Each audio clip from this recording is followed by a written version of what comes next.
Hey everyone, so I'm going to be talking about the evacuation argument for abortion from a libertarian pro-life perspective. That is, pro-life in the sense that you believe that the child in the womb has an inherent moral value, and that assumption is the only reason for the evacuation argument. Because if you don't believe it has value, then there's essentially no reason to oppose abortion, unless you were to say that women shouldn't be allowed to do something with their own bodies because they'll later regret it or something like that. Ultimately, it comes down to the value of the child in the womb.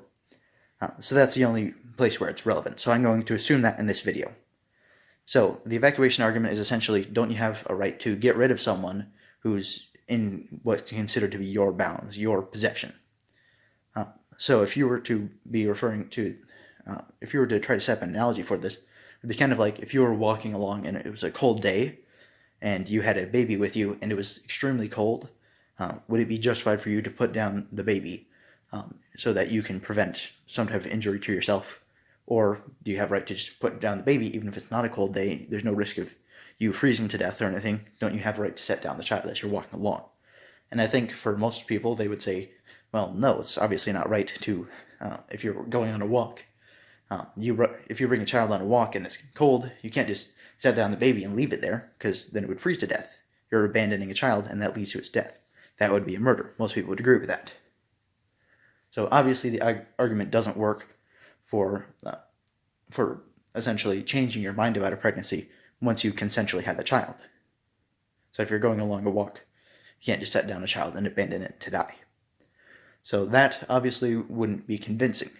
However, there are other types of situations. Say, for example, rape. So say you're walking along and it's a cold day, you know it's about to get colder. Anything that's outside half an hour from now is going to freeze to death. And your destination is 15 minutes away. So you're walking along, someone shoves a baby into your arms, and they run away, and you're dumbfounded, you don't know what to say, and you start walking along. Do you have, if you leave that child there, you know it's going to die. But you didn't ask for the baby, right? Is it okay for you to set down the child and let it freeze to death in half an hour? Well, obviously not, because even if you didn't ask for it, you do have an obligation. You are the person who's in charge of that child. Even if you didn't ask for it, the obligation was cast upon you, but you now have control of that. It is now in your possession.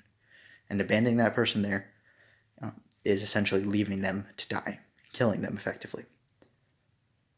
So that wouldn't work for rape either, under normal circumstances. But let's say a more extreme example, say it was rape and risk of death to the mother or serious injury to the mother. So if someone's walking along, someone shoves a baby into her arms, and the weight of the baby is so heavy that it's going to slow her down to a point where she can't get to a warm spot. And if she doesn't get to that warm spot, she's going to freeze to death. And that child would also freeze to death. So if it were simply a question of setting down the child and continuing along, well, then it would seem like it'd be the right thing to do, because the child will die no matter what. So simply setting down the child and continuing along the walk, saving oneself, that's justified.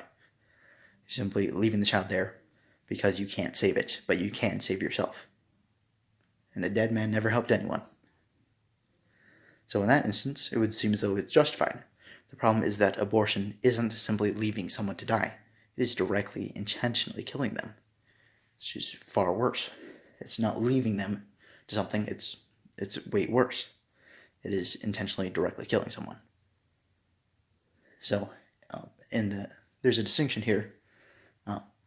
It's not abandoning someone isn't even as bad as most abortion is. Most abortion is intentionally killing someone, at least from a pro-life perspective, which is the only perspective that's relevant to this argument. So if someone's walking along, they set down a child in order to save themselves. Well, even that is different from killing the child in order to save oneself. So that is the most extreme example of abortion right there, or the most compelling, most convincing, is if the child is going to die no matter what you do. All you can do is just save yourself. It's your only option to survive. In that case, it's pretty compelling to leave the child to die. But if there was a way to save the child and you to survive, it would seem that you had an obligation to take it because the child is within your care. So if you were walking along and there was some type of hot springs or something that was just big enough to hold a baby, and you could continue along your walk to get to a warm spot and survive, well, then it would seem you have an obligation to put the baby in that little hot springs there that could keep it alive, assuming, it doesn't drown in the hot spring. But if you had like some type of excellent basket that wouldn't tip over, if you could set the baby down so it could survive, and you could just continue along and get to your warm place so you could survive and not die of frostbite, well, if that were possible, it seems like you had an obligation to do that, because anything else would be leaving it to die, killing it. So in that case, it would be essentially similar to taking out a child and not giving it the medical care that it would need to survive. And you can see that there are some children who are taken out around 6 months that survive, and although it's rare, it happens. And we would probably see far more examples of this if a child wasn't killed in the womb and then had its dead body taken out. So in this particular case, it would seem as though if there's a way to save the child and save the mother, you would have to take it. It's the only right thing to do. And there are advancements in medical science that are demonstrating that earlier and earlier in the pregnancy, there's a chance of the child surviving. So carrying the child as long as possible and then getting it to a spot where it can have excellent medical care, that's the right thing to do. It's the only moral thing to be doing. If there's a way to save both, you have to save both. Now, it might seem harsh to some libertarians to say you have to save someone, but if the child is in your care, abandoning it is still wrong, is still evil. Even if you didn't ask for that responsibility, it is on you. And abandoning a child that is in your possession, even if you didn't want the possession in the first place, is still murder.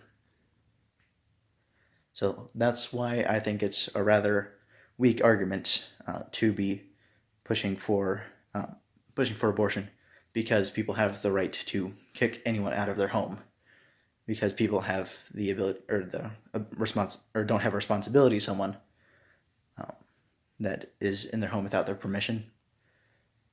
Well, I think it's not a very compelling argument if you set up a simple analogy, such as a cold road that will kill someone in half an hour.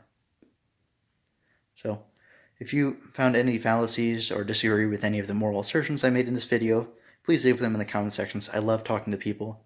I think the only way for us to all agree on stuff is if we all talk about stuff.